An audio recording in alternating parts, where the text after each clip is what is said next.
It really, really is, but it's important. Everybody wants to know what is a true friend. And so often in the movies, you'll see that a true friend is someone who will kill for you. Right? Mm-hmm. Someone who'll go out and do anything they've got to do for you, they'll kill for you. Mm-hmm. In the text, we have a clear example of what a true friend is. Because a true friend is not someone who will kill for you, but a true friend is someone who will stand up to you when you're wrong. Amen. That's what a true friend is. That's what the text is all about. The word of Ahaz, the son of Zadok, let me go and bear now a vengeance of the king. This was the young man that was told to go back into the city, and if he heard anything for David, he should go to David and he should tell David what he needed to know. This was his intelligence service. So this intelligence kid said, I want to go to David and I want to tell him exactly what happened. I want to tell him that rebel is dead. And he was filled with wrath. And he was filled with anger. And he just projected all of this wrath. And he absolutely said, I want to go to David. And I want to tell him that we killed that rebel and that he is safe. And that his kingship is saved. Filled with wrath, he wanted to go. But you know, a real friend is someone who understands you and tries to protect you from the harm and the difficulty of life. That's Joab. He says to Ahaz, he says, I don't want you to go. You're too angry. You're too filled with wrath. I don't want you to go because the king's son has been killed today. Now, I want to point out what the king's son did. He took and he rebelled against David. He turned half the people in the nation against him. He took the 10 northern tribes, turned them against the tribes of Judah. He took and he tried to kill the king. He did all these things. He threatened to kill one of the king's sons. He killed one son and he threatened to kill all the rest. And David thought he lost all of his sons. He had done all this stuff. And Ahaz. And his name means brother of wrath. He was filled with wrath. He was boiling over with wrath. And he wanted to take this wrath message to the king. His father was named Zadok, which means just or righteous. Now, wasn't it just and wasn't it righteous that he should go to David and say, we killed this kid? That's just. But a real friend looked at David's heart and he said, David doesn't need that message today. David needs to know that his ministry is saved, his mission is saved, his life is saved, but he doesn't need to have the hurt of his son dumped on his today.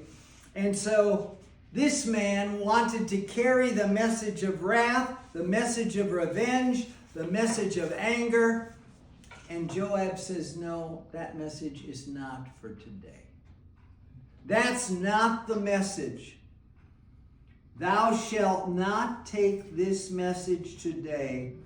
Thou shalt save that message for another day, because the king has lost his son. With all Joab has been through, being chased out of his life, being chased out of his home, being chased out of his ministry, following and going with David into the wilderness, Joab still is more concerned with David's heart and with his feeling for his son than for the mission and the ministry. And so Joab says to Cushi, go to the king and tell him what you've seen. And Cushi bowed to him, and Cushi ran. See? All Cushi knew was there had been a victory. He didn't know anything about vengeance. All he knew is there had been a victory, and that was there. The name Cushi comes from Cush. Cush are those peoples in Africa who married into the Jewish people, and they were from Africa. Moses, you know, married a black woman, and so Moses brought a black people into Israel, and in Africa today, there are black people who have genetic genes from Moses. That's right. They are Cushite. And all of you know that Cushites can be really good runners. Have any of you watched the Olympics when somebody came from Africa, and here's this barefooted guy who's never really trained, who's never really worked out, who's never really done anything professionally, but he spent hundreds of hours running and running barefooted in Africa, and he's one of the best runners in the Olympics? Yeah. You remember that? Yeah. These guys from Africa come and they just clean up. Especially Ethiopia. Ethiopia. That was Cushi, because Ethiopia is by Somalia. It's the head of the Nile River. It is the end up there. And so he says to Cushi, I want you to go, and I want you to tell David exactly what you saw. Because he knew that he didn't see a lot. And he said, let me run. Let me go. And he said, okay, Cushi, you go. But the other man's kind of consistent. He says, look, it was my job. I was his intelligence officer. I was the one who was running back and forth carrying these messages to him all the time. Let me go to him too, and let me tell the message to David too. And Joab says, well, okay, go ahead. Now, what Joab didn't know is that this man knew the way of the plain. He knew a shortcut. So he took a shortcut, and he wound up running in front of the other guy who didn't know the shortcut. And he wound up beating Cushi. Meanwhile, David is sitting between the two gates with the watchman on the roof. Now, how this was, when they built a city, they put the city wall right here, and they'd have gates that open. To protect these gates, they would put a military encampment outside, and they would have a second set of gates. Therefore, the enemy had to fight their way through the gates, fight their way through the military encampment, and then they got to the gates of the city, and they had to fight their way again with people throwing stones on them, rocks on them, pouring boiling oil on them, shooting arrows at them, throwing spears at them. They had to get through all this to get in through the gates. They had a double set of gates. David was sitting between the two gates. Have you ever spent any time in your life sitting between the two gates? Totally caught in indecision. I want to point out to you that living with indecision is harder than bearing up under a wrong decision. Living with indecision will tear you back and forth and back and forth and up and down. Living with indecision will be worse for you than having a wrong decision, moving forward and having to figure out how to straighten out the mess. And David, between the two gates, was sitting there with indecision. What has happened? What is going to happen? What happens to my son Absalom? What happens to my kingdom? What happens to the wives, the 10 wives that I left back in Jerusalem? What is to happen to me? What is to happen? And David was caught in this indecision. And he's watching the watchman up on the roof. And the watchman up on the roof of the city says, I see a man is running. And David says, oh, who does it look like? Does it look like Ahimelech? I can't see. Wait, there's 2 men running. There's a second man running. And David suddenly realizes that out of the indecision, he's going to get 2 conflicting messages. The 2 gates, indecision can be absolutely terrible. And so David knows what is taking place. And he is looking to see what is going to take place. Verse 27. And the man says, methinks that the runner is Ahimaaz. The guy who knew the shortcut. The guy who knew the way on the plain and knew how to beat the other guy.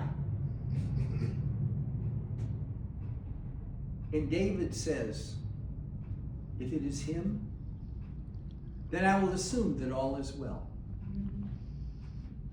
And he gets there. And he gives David not 1 message, but he gives him 4 messages. He gives him mixed messages. When you're in indecision, you usually wind up having to decipher mixed messages. Because it's hard to think clearly with these indecision that you're under. The messages are these. 1, all is well. Now, that sounds pretty good, doesn't it? All is well. I mean, for David, who's been on the run, on the lam, who's been trying to get away, and the enemy army was coming to get him, and his home was lost, and his wives were lost, and his kingdom was lost, everything was lost. He had to leave without taking all his crowns with him. They were trying on the crowns back home to make sure they fit. All is well. The second message. Blessed be the Lord thy God. He hath delivered thee. Blessed be the Lord thy God. If in the midst of indecision, you and I can hang on to religion, not the formal kind, but God's kind. If in the midst of indecision, we can say, blessed be the Lord my God. Blessed be the Lord my God. The third message, God hath delivered thee against thine enemy. God hath delivered thee. And then comes the 4th message, which is implied, and it is hidden within the 3rd message, and that is, the boy is dead. Thine enemy is overcome. The one who wanted to kill you, the one who rended the kingdom, the one who tore your army and your nation to pieces, he is dead. 4 messages that he got. Verse 29. David's first thought. He blurts out. See, one of the problems with David, it's always on the tip of his tongue, and he always sticks it out before he thinks. Is the young man safe? What young man? Well, the young man that ripped your kingdom apart. The young man that rebelled against you. The young man that tried his hardest to kill you. The young man that stole half your army. The young man that took and killed your son. Is the young man safe? Said David. I saw great tumult, great fighting, but I don't know what happened. I saw a fight. I saw a chaos. I know that you won, but I don't know what's taking place. After all that, focusing on what's taking place. He said, I don't know exactly what happened. And then along comes Cushi. And he said, the Lord hath delivered thee. The young man is dead. Well, he thinks this is the greatest thing since sliced bread. He thinks it's like sitting there eating the whole loaf of challah by yourself. He thinks it's absolutely great. The young man who rended you, who destroyed our nation, who tore apart everything that we have, who ripped every family in our country to pieces because half went this way and half went that way. It was a civil war that the kid caused, brother against brother. The young man is dead. And David says, is he safe? Is he safe? Is he safe? The Lord hath avenged you. He is dead. The Lord's vengeance, he hath died. May all thine enemies be as that young man dead. And the king went into grief. Oh, Absalom, my son! Oh, Absalom, my son! Absalom, my son! I would that I had died instead of thee. Well, I mean, David's always saying things to the people that a leader shouldn't say, because what way is the leader leading? David's leading the wrong way. I mean, if Absalom was supposed to kill you, why didn't he do it and we didn't need to have a rebellion? If he was supposed to kill you, if you really wanted him to be the king, why in the world did you run away and fight back? Why did you drag us all to war? Why do I have this arm that's cut off? Why is my husband never going to walk again? Why is my cousin dead? Why has my niece been torn to pieces because her husband is dead? And here in the midst of it all stands David. Oh, Absalom, my son, would to God it were me instead of you. You see where the leader is leading? I understand this because about 30 years ago, I was a wrestler in high school and college. I knew that I would never be great, but I loved wrestling. I loved the workout. I loved being with the guys. I loved learning the moves and the maneuvers. I loved knowing a little bit more about taking care of myself than other people did. I knew that I would never be great, but I loved getting into shape for the first time in my life. I loved doing something that I could do without having good vision and seeing. And it just was something I really loved to do in wrestling. And my son, Matthew, was a wrestler too. Only he was good. He was great. He was just terrific. And he worked so hard when he was a junior in high school that he tore out one of his knees. And there he was all summer long with that leg in a cast. And he was working out with, I bought him a set of weights, and he was working out with the weights, and he's building up the chest, and he's pumping iron, and he's doing all this, and he's working out and work. And I thought, God, I don't need all my good legs now. If I can just kind of walk around, and I can get to the altar, and I can give communion, and I can make my hospital visits, and I can do this, and I can do that. But it really would be, I would give up my knee for my son. I understood what David was saying in the text. But we look at David saying it in the text. I would have given my knee for his knee. But David once again spoke carelessly in front of people. Where is the leader leading? Right. David was the one who said to his officers, do not harm the boy. And because he said that and the soldiers heard it and the scuttlebutt got around, Absalom's hanging in the tree and nobody wants to kill him. Because David said, don't kill the boy. And so Joab walks up, takes 3 arrows and sticks him in his heart.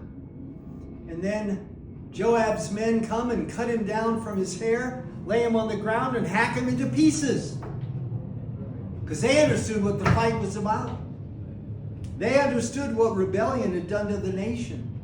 They understood where they were. But David never quite got it. David, would to God that I could change my life for my son. And Joab then does something that maybe nobody else could have done.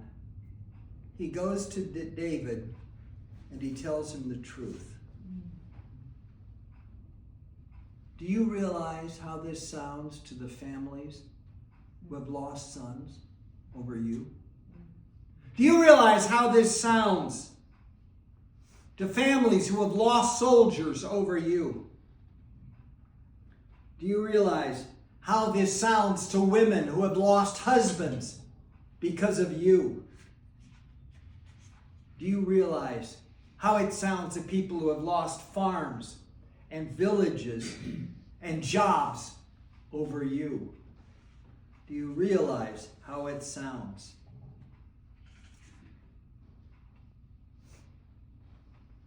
Somebody came to Joab and they told him what David was saying. And Joab goes to his best friend David, even though he's his boss, even though he's his superior, even though he lived by every word that he says. And Joab says, behold, there is now mourning in Israel as though we had lost the war. People are grieving out there worse than if they had lost the war. When they hear you grieving, oh, Absalom, my son, would that I had died. When they hear you talking like that, they're wondering, what did we win? Why did we go through it? What is the purpose of it all? And Joab tells him, if you don't shape up, you're going to lose your entire people, and it's going to be worse for you than it's ever been because they'll never be back. They know that you don't believe in your own ministry. First of all, you believe in yourself. Then you can believe in somebody else's ministry. First, you believe God has called you. Then you can believe in putting it together with and for somebody else. And Joab tells him, what are you doing? Where is the leader leading? Where are you going? This will be worse for you than anything that's ever happened to you, because for the first time people will see that you don't believe in your own ministry, even though you are the anointed one of God. You see, a true friend is not someone who will kill for you, because in most instances you can justify that Joab killed the rebel leader, Absalom, to protect his own job, to protect his own life, to protect his own position. But in this one, he's standing up to David and he's saying to David, this could be worse than anything you've been through because you're not leading your people properly. And so David says, what do I do? Joab says quite clearly what you need to do. Get into the bathroom and wash your face. Clean up those tears from your eyes. Comb your hair. Go out there and stand in front of your army and be the man you're supposed to be. Be the king. Be the leader. People are sneaking away as though they had lost the war. You give them no hope. And you see, the essence of your ministry,